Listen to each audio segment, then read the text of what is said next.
de pardon et de réconciliation nationale. S'il vous plaît, Monsieur le Président de la Oui, République. Monsieur le Président de la République, est-ce que vous n'êtes pas opposé ou vous n'avez pas d'objection à ce que, par exemple, une personnalité politique comme Ousmane Sonko retrouve la liberté? Je n'ai aucune objection. Je vous ai dit, je regarde le pays. Je ne regarde pas les personnes. Ma responsabilité aujourd'hui, c'est d'être chef de l'État, d'être le garant de l'unité nationale. Au-delà des diversités politiques, des positions politiques ou politiciennes, il y a ce ciment sur lequel je dois veiller, le ciment de l'unité nationale, de l'intégrité du territoire national. Ça, c'est de ma responsabilité première. Si nous devons passer par une loi, et ce n'est pas la première fois au Sénégal, il y a eu plusieurs fois des lois d'amnistie, à chaque fois que des problèmes graves se sont passés dans notre pays, il y a eu à un moment donné un moment de pardon et de réconciliation. Oui, si ça doit permettre d'éviter ce que nous vivons aujourd'hui. On nous apprend ça et là, chaque fois qu'il y a des manifestations, des morts, des jeunes qui perdent la vie. Nous devons éviter cela, préserver les vies humaines. Une seule vie préservée aujourd'hui vaut ses sacrifices.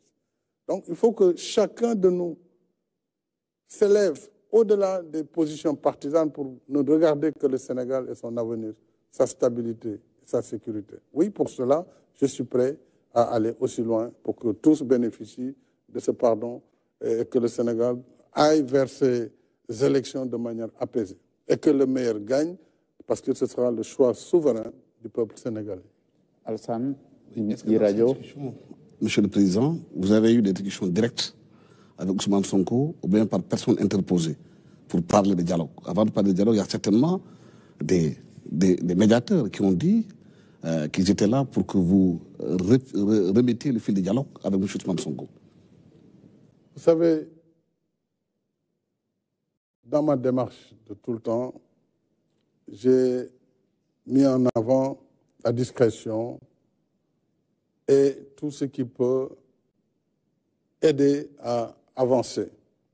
Il y a eu des personnes qui récemment sont de bonne volonté, je salue leur bonne volonté, ont voulu effectivement travailler à faire le go-between, travailler pour qu'il y ait une réconciliation. Mais ma volonté est antérieure à toutes ces démarches.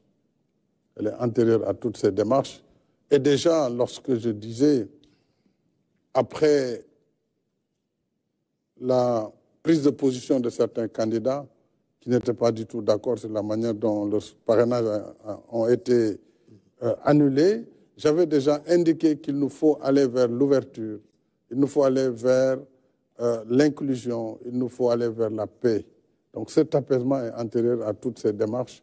Donc c'est quelque chose de constant et cela devrait permettre des prises de contact qui peuvent être directes, indirectes. Ils ne peuvent être d'ailleurs qu'indirectes parce que cela a permis en tout cas de pousser vers la direction qui est celle que je voulais imprimer, qui est celle du pardon et de la réconciliation. Mariama. Alors, Monsieur le Président, vous avez tantôt parlé d'effacement de faits. Qu'entendez-vous par effacement de faits, ces mesures de grâce ou amnistie? Oui, vous savez, la grâce et l'amnistie sont deux choses différentes, parfois qui se ressemblent, mais qui sont très différentes. Notre Constitution consacre à son article 47 que le président de la République a le droit de faire grâce. Chaque année, je gracie près de 2000 personnes qui sortent des liens de la prison, de la prévention. Et ça, c'est le droit de grâce, mais la grâce ne peut être donnée qu'à la fin du processus judiciaire. Il faut que tout le processus judiciaire soit terminé et que la chose soit bien jugée pour que le président prenne grâce et permette à la personne condamnée de sortir de prison, etc. L'amnistie, elle est obtenue par une loi. Donc, c'est l'Assemblée nationale qui vote l'amnistie. Ce n'est pas le président de la République. Le président peut exprimer une volonté, faire un projet de loi qui va à l'Assemblée. Ce sont les députés qui votent l'amnistie. Et l'amnistie ne s'adresse pas aux personnes, même si des personnes en bénéficient. L'amnistie s'adresse aux faits et efface les faits. Pour dire, nous voulons oublier. Nous voulons oublier, c'est pénible, mais il nous faut aller de l'avant. Quand vous voyez les crimes dans la Seconde Guerre mondiale, après plus de 80 millions de morts, il a fallu à un moment donné que les acteurs décident de tourner la page, malgré ce nombre de morts important, pour se donner la main, travailler dans la collaboration, dans le partenariat, dans la coopération, pour justement construire une paix durable. C'est un peu ce que l'on veut faire ici, créer les conditions d'un apaisement, d'une réconciliation et d'élections transparentes, libres et démocratiques. Et c'est ça qui va permettre d'assurer la suite vers un Sénégal de stabilité et de paix. Donc on peut espérer une liberté provisoire pour Diomaye Faye ou encore Ousmane Sonko? Oui, tout dépend de leurs avocats. Et ça, c'est les procédures judiciaires dans lesquelles je n'interfère pas. Mais il y a des procédures entre le juge d'instruction, les avocats du détenu. Et ça, ils savent très bien comment ça se passe. Le procureur qui est sous votre tutelle? Non, oui, le procureur peut donner un avis parce que selon les chefs d'accusation, s'il ne donne pas un avis, bien sûr, pour certains chefs d'accusation, le juge d'instruction est lié. Dans ces conditions, si c'est la volonté du président de la République, le procureur pourra donner son accord. D'accord. Monsieur le Président, on a vu aussi une certaine réaction de la communauté internationale, des communiqués quasi journaliers sur la situation politique du pays. Comment vous accueillez, je rappelle, tous qui viennent et qui reviennent?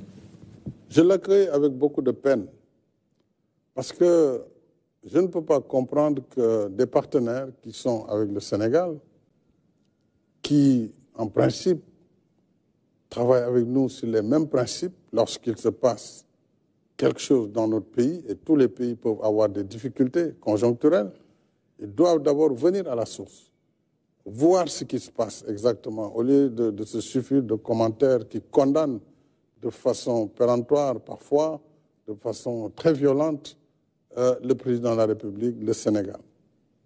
Ça m'a fait de la peine, parce qu'au Sénégal, jusqu'au moment où je vous parle, une seule loi n'a pas été violée. Personne ne peut dire que le président de la République, en abrogeant le décret, n'était pas dans son droit.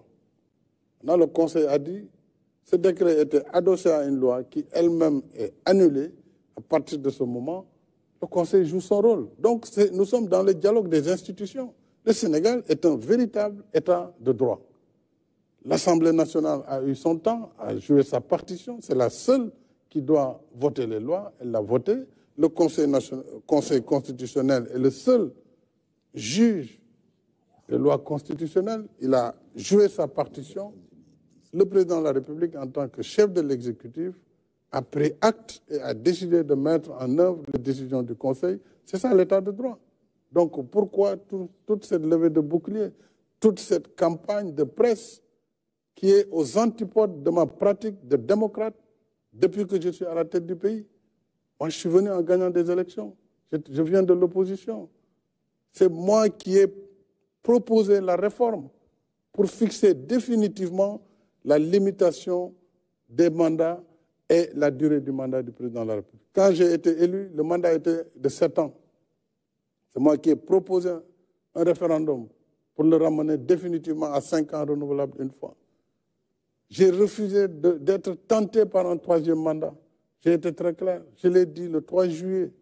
Je l'ai répété le 3 février 2024.